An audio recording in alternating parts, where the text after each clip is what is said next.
प्रथम चरण के मतदान के लिए आयोजित आज की सभा में इस पार्लियामेंट्री कॉन्स्टिट्यूंसी के खासदार भारतीय जनता पार्टी और सहयोगी दलों के प्रत्याशी श्री रामदास तवस जी,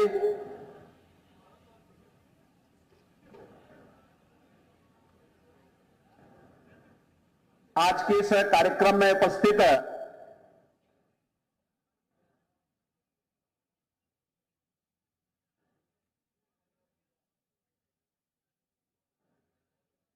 महाराष्ट्र सरकार के मंत्री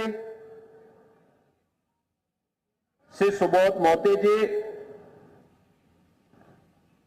अशोक शिंदे जी,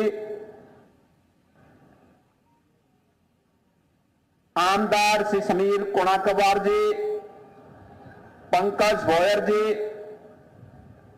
प्रताप अड़सर जी, मंच पर उपस्थित भारतीय जनता पार्टी के जिलाध्यक्ष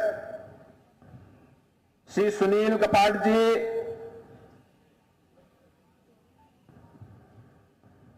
प्रदेश सचिव सरिता ताई,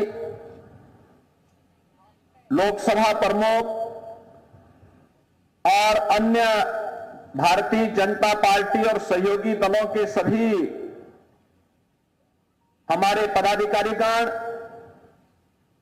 भारी संख्या में इस हिंगन घाट नगरी में पधारे उपस्थित बहनों और भाइयों, महान संत भोजाजी महाराज की इस पावन धरा को नमन करते हुए मैं आप सबका हृदय से अभिनंदन करता हूं। बहनों और भाइयों, कल से नव संवत्सर प्रारंभ हो रहा है। भारतीय नववर्ष, गुड़ी पाड़वा का पावन त्योहार। मैं आप सबको इस पर्व की हृदय से बधाई देता हूं, अपनी शुभकामनाएं देता हूं।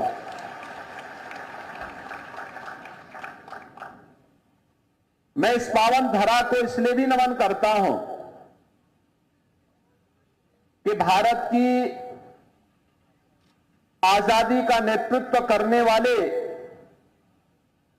राष्ट्रपिता महात्मा गांधी ने वर्धा को अपनी कर्मभूमि बनाया था और यहां के माध्यम से उस समय उन्होंने देश के अंदर विदेशी हुकूमत को, उसकी चूलों को हिलाने के लिए जो अभियान प्रारंभ किया था, वह अभियान महाराष्ट्र की राष्ट्रवादी जनता ने हाथों हाथ लेकर के भारत की स्वाधीनता को एक नई ऊंचाइयां प्रदान करने में अपना योगदान दिया था। बहनों और भाइयों, 2024 लोकसभा का चुनाव चल रहा है। 19 अप्रैल को पहले चरण का मतदान होना है। मैं उत्तर प्रदेश से आया हूं। 80 लोकसभा सीट हैं उत्तर प्रदेश में। 7 चरणों में चुनाव होने, लेकिन हम आश्वस्त हैं उत्तर प्रदेश में। और कल मैं राजस्थान में था, राजस्थान में भी यही आश्वस्ति का भाव है।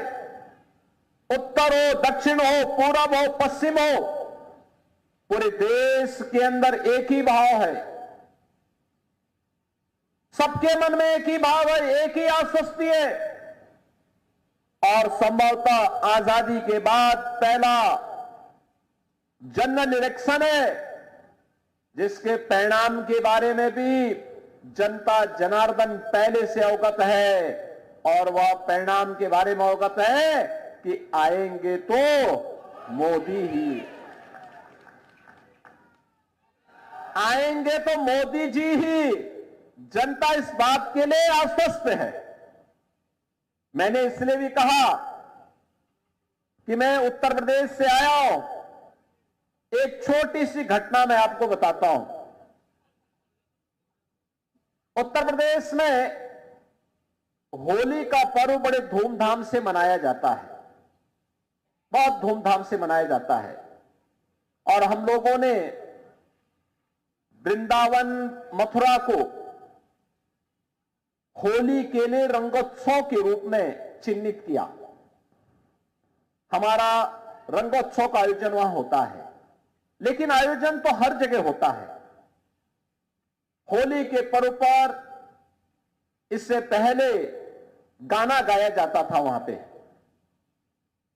और खासतौर पर हमारे ईस्टर्न यूपी में कि होली खेले रघुबीरा, अवध में होली खेले रघुबीरा। यानी इसका आशय था कि अयोध्या में प्रभु रामलला होली खेल रहे हैं और लोग झूमते थे, पूरा गाने के साथ झूमते थे, गांव के गांव। लेकिन बहनों और भाइयों, 500 वर्षों से अयोध्या में रामलला को किसी ने होली खेलते हुए नहीं देखा। पहली बार अयोध्या में रामलला ने होली के आयोजन के साथ जुड़ करके पूरे भारतवासियों को नए भारत का दर्शन कराया है। और इसीलिए तो मैं आश्वस्त हूं कि अयोध्या में अगर रामलला 500 वर्षों के बाद फिर से विराजमान हो सकते हैं, कोई कारण नहीं कि मोदी जी ने 10 वर्ष में भारत को जो पहचान दी है, जो सम्मान दिलाया है, जो सुरक्षा दी है, जो समृद्धि दी है, गरीब कल्याण के जो कार्यक्रम किए हैं, इन सबको ध्यान में रखते हुए मैं विश्वास के साथ कह सकता हूं कि फिर से आएंगे तो। बहनों और भाइयों, ये जो परिवर्तन देश के अंदर दिखाई दे रहा है, दुनिया के अंदर दिखाई दे रहा है। आज भारत के पासपोर्ट की कीमत बढ़ी है। दुनिया के अंदर भारत के पासपोर्ट की कीमत बढ़ी है। भारत का सम्मान बढ़ा है। बड़े गर्व के साथ लोग आज इस बात को मानते हैं कि भारत दुनिया का एक सिरमौर है। लेकिन 14 के पहले ऐसा नहीं था। सीमाएं सुरक्षित हुई हैं।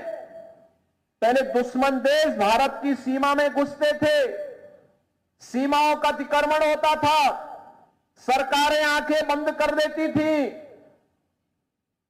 अब कोई सीमा का अतिक्रमण नहीं करता है। मैं तो 4 दिन पहले ब्रिटेन के एक प्रतिष्ठित समाचार पत्र द गार्डियन को पढ़ रहा था। उसमें उसने एक समाचार प्रकाशित किया था जिसमें उसने कहा कि पाकिस्तान के अंदर 2 वर्ष पहले 20 आतंकवादी चुन चुन करके, दुर्दांत आतंकवादी चुन चुन करके मारे गए, और इसका शक पाकिस्तान ये मानता है कि सब भारत ने कराया है। यानी इसका मतलब जिस पाकिस्तान में मुंबई विस्फोट के अपराधी वे आतंकवादी छुपे हुए हो, उस पाकिस्तान में भी अब आतंकवादी सुरक्षित नहीं है। अब दुनिया भी इस बात को स्वीकार करने लग गई है। दुनिया ने भी आतंकवाद को एक समस्या मान लिया है। जो लड़ाई भारत की है, उस लड़ाई में दुनिया आपके साथ खड़ी है। ये चीजें आज दिखती हैं कि किस ओर भारत ने जैसे जो किया, दुश्मन भी अब भारत की सीमाओं का अतिक्रमण भी नहीं कर सकता, और देश के अंदर आतंकवादी गिरोह कोई आतंकी वारदात करने का दुस्साहस भी नहीं कर सकता। आप देख रहे होंगे ना कि कहीं कोई घटना, अगर स्थानीय स्तर पर कोई पटाखा विस्फोट हो जाए तो पाकिस्तान पहले सफाई देता कि नहीं हमारा हाथ नहीं है, बोलता है ना। और नहीं तो पहले पाकिस्तान सीना तान के बोलता था। आज उसको मालूम है अगर वो करेगा तो मोदी जी का नेतृत्व में जो सरकार है ना, ये पाकिस्तान के अंदर घुस करके ही उनका काम तमाम कर देगी।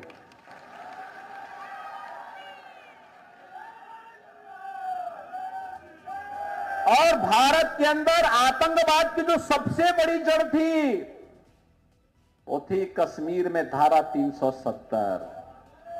हम एक ही नारा लगाते थे ना, एक देश में 2 प्रधान, 2 विधान और 2 निशान नहीं चलेंगे, नहीं चलेंगे। जहां हुए बलिदान मुखर्जी वह कश्मीर हमारा है, यही तो नारा लगता था। और बहनों और भाइयों, जो काम 1952 से लेकर के 2014 तक नहीं हो पाया, वो काम मोदी जी ने एक झटके में 370 समाप्त करके आतंकवाद की ताबूत में अंतिम कील ठोकने का काम भी किया। क्या ये काम कोई और कर पाता? क्या धारा 370 कोई समाप्त कर पाता? 3 तलाक की कुप्रथा को कोई रोक पाता? और बाबा साहब भीमराव अंबेडकर जी के पंच तीर्थ का निर्माण कोई और कर पाता क्या? ये सब काम तो मोदी जी ने किए हैं ना। और इंफ्रास्ट्रक्चर का अभी मैं सुन रहा था यहां के आमदार से कि रामदास जी ने यहां पे लॉजिस्टिक का एक बेहतरीन हब बनाया है। मैं भी आके देख रहा था। बहनों और भाइयों, ये काम भी मोदी जी के नेतृत्व में गडकरी जी ने और रामदास जी ने मिलकर के कितना बेहतरीन वो बनाया है। हजारों लोगों को नौकरी मिलेगी, ट्रांसपोर्ट को एक नया कार्य मिलेगा, यहां को एक पहचान मिलेगी, सिटी को एक पहचान मिलेगी, इंफ्रास्ट्रक्चर और बेहतर होगा। आज highway, railway, metro, IIT, IIM, AIIMS, triple IT, world class universities, 1 district 1 medical college, हर घर नल की योजना ये भी बन रही है। और गरीब कल्याण की तो कोई सानी ही नहीं।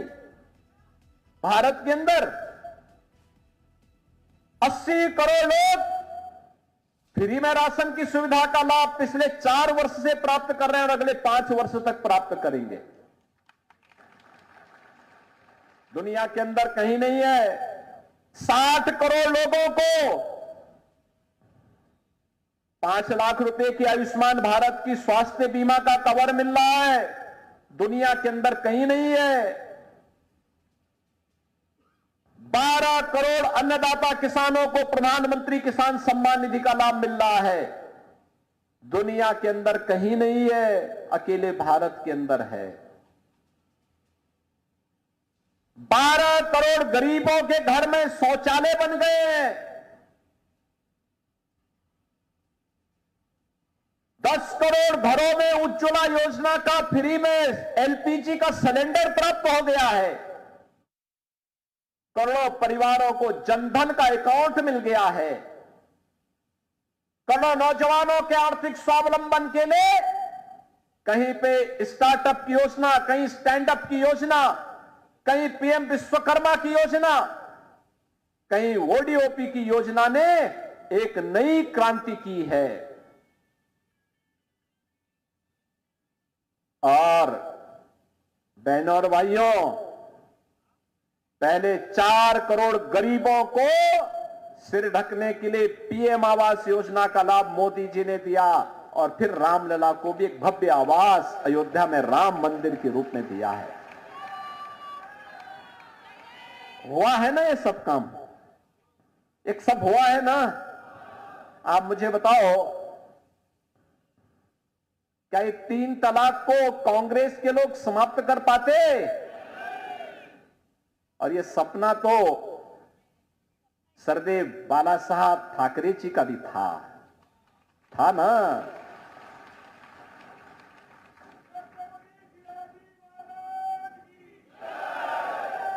आखिर छत्रपति शिवाजी महाराज का हिंदवी स्वराज तो यही था ना जो आज देखने को मिल रहा है। यही तो था कि हमारा अपना शासन होगा, भारत का अपना शासन होगा, भारत के आराध्य देवों का सम्मान होगा, भारत की बेटियों को सुरक्षा प्राप्त होगी, भारत की सीमा को, भारत को समृद्धि की नई ऊंचाई तक पहुंचाने का काम करेंगे। यही तो कहा था और उसी भाव के साथ आज मोदी जी काम कर रहे हैं। बहनों और भाइयों, मोदी जी के नेतृत्व में आज भारतीय जनता पार्टी और एनडीए की हमारी सरकार भारत को दुनिया की एक वर्ल्ड पावर, ग्लोबल पावर के रूप में स्थापित करना चाहती है। वह है विकसित भारत। विकसित भारत के लिए विकसित महाराष्ट्र भी चाहिए। विकसित महाराष्ट्र के लिए विकसित नागपुर भी चाहिए। हर जनपद को, हर गांव को विकसित बनाना है, आत्मनिर्भर बनाना है और इसके लिए सबसे सशक्त माध्यम कोई बनेगा तो सरकार बनेगी। सरकार, नेता भी होना चाहिए, नीति भी होनी चाहिए और नियत भी होनी चाहिए। क्या विपक्ष के पास नेता है? क्या न नेता है, न नीति है और न नियत ही है। यही स्थिति है ना। और बहनों और भाइयों, हमारी सहमति और सहमति हो सकती है। हम लोग, सुबोध जी और मैं दोनों लोग सांसद थे 1999 में भी साथ साथ थे। वे अलग पार्टी से थे, मैं अलग पार्टी से था। 2004 में भी हम साथ साथ सांसद थे। रामदास जी और मैं 14 में मैं भी सांसद था गोरखपुर से, यूपी से, और रामदास जी भी थे। वे 19 में सांसद बने, मैं 17 में उत्तर प्रदेश के मुख्यमंत्री के रूप में मुझे भेज दिया गया। और बहनों भाइयों, 25 करोड़ की आबादी है यूपी की। आज आप देखो, भाजपा की वहां सरकार आने के पहले वहां दूसरे तीसरे दिन एक बड़ा दंगा होता था, कर्फ्यू लगता था। आज हमने कर्फ्यू पे ताला लगा दिया, कर्फ्यू लगता नहीं वहां। अब कर्फ्यू नहीं लगता है। पिछले 7 वर्ष में यूपी में कोई दंगा नहीं हुआ। अनुमान करिए, यूपी में कोई दंगा नहीं हुआ। यहां पे तो आपने देखा ना, हमारे 3 संतों की हत्या कर दी गई थी पालघर में, और यूपी में कोई नहीं कर सकता। उसको मालूम है, कोई करेगा उल्टा टांग देंगे उसको। बहनों और भाइयों, 25 करोड़ की आबादी है और कोई कर्फ्यू नहीं। धूम धड़ाके के साथ कावड़ यात्रा निकलती है वहां पे शिव भक्तों की। करोड़ों लोग भाग लेते हैं, कुंभ में करोड़ों लोग भाग लेते हैं। और यही नहीं, अयोध्या धाम में इस समय रामलला का दर्शन करने के लिए लाखों श्रद्धालु प्रतिदिन आ रहा है। कहीं कोई संकट नहीं।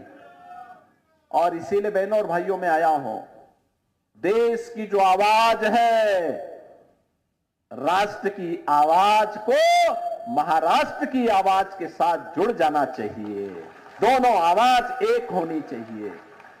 छत्रपति शिवाजी महाराज का तो यही सपना था। उस सपने को साकार करने के लिए यही हमारा हिंदवी स्वराज है। हमारा हर भारतवासी सुरक्षित होगा,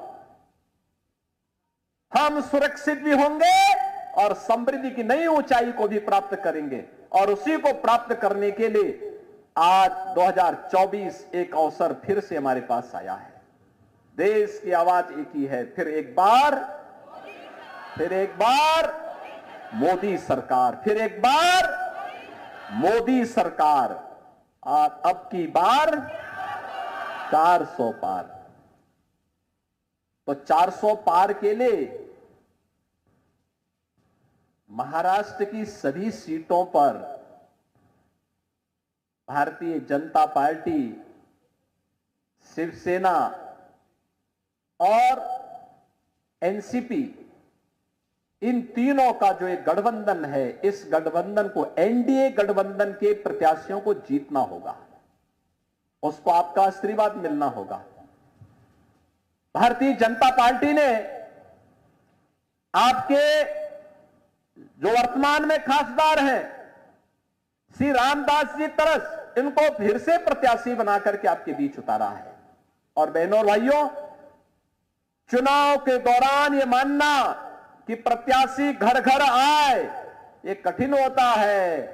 आप सबको रामदास स्वयं बनना पड़ेगा। चुनाव तक 19 अप्रैल तक बनेंगे, 26 अप्रैल तक बनेंगे, तो बनना पड़ेगा। घर घर जाइए, एक एक वोट को भारतीय जनता पार्टी और सहयोगी दलों के साथ मिलकर के एनडीए के प्रत्याशी को विजयी बनाने के लिए आप सबको लगना पड़ेगा। और इसके लिए आज मैं आपके पास आया हूं, उत्तर प्रदेश से विशेष रूप से आया हूं। सभी लोग सहमत है ना? अच्छा मुझे बताओ, अयोध्या में रामलला के विराजमान होने के बाद अयोध्या कोई दर्शन करने के लिए गया? काफी बड़ी संख्या में गया, लेकिन बहनें नहीं गई हैं, आप लोग चले गए हैं। अब चुनाव के बाद उनको भी दर्शन करने के लिए लेके आ जाना। मुझे पहले से सूचना दे देना, वहां चिंता की कोई बात नहीं। उत्तर प्रदेश तो अब ऐसे लगता है जैसे प्रभु राम का त्रेता युग का प्रदेश फिर से आ गया हो। और ये काम केवल भाजपा कर सकती है बहनों और भाइयों। और इसीलिए मैं आपके पास आया हूं आपसे कहने के लिए, रामदास जी को भारी बहुमत से विजयी बनाने की अपील करने और मोदी जी को तीसरी बार भारत को पहले 3 वर्ष में तीसरी बड़ी अर्थव्यवस्था बनाने के लिए फिर से देश की सत्ता सौंपने का आह्वान करने के लिए आपके पास आया हूं। सभी लोग सहमत हैं? सभी लोग सहमत हैं ना? सभी लोग सहमत हैं? तो पीछे तक मेरे साथ दोनों हाथ खड़ा करके एक बार बोलेंगे, दोनों हाथ खड़ा करके रामदास जी को भारी बहुमत से विजयी बनाएंगे। बोलिए मेरे साथ, भारत माता की, भारत माता की, भारत माता की, वंदे वंदे, छत्रपति शिवाजी महाराज की, छत्रपति शिवाजी महाराज की।